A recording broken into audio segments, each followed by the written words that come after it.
ปลาหลายตัวปล่อยชีวิตไปตามกรรมไม่มีแสงธรรมนำทางปลาน้อยตัวกลัววัฏสงสารเดินตามทางแสงทองชีวิตไม่เศร้าหมองมีแสงทองส่องนำทางตราบจนถึงนิพพานนิพพานังหยุดเวียนว่ายเวียนวนเพราะความจริงคือสายน้ำไหลจากสูงลงมาต่ำหากปล่อยชีวิตไปตามกรรม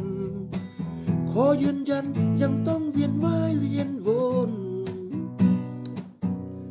หลบหนีความทุกข์ทนอัตตาตัวตนให้โยนทิ้งไปแม้เกิดตายเท่าไรให้มั่นใจสุขกายสุขใจแน่นอน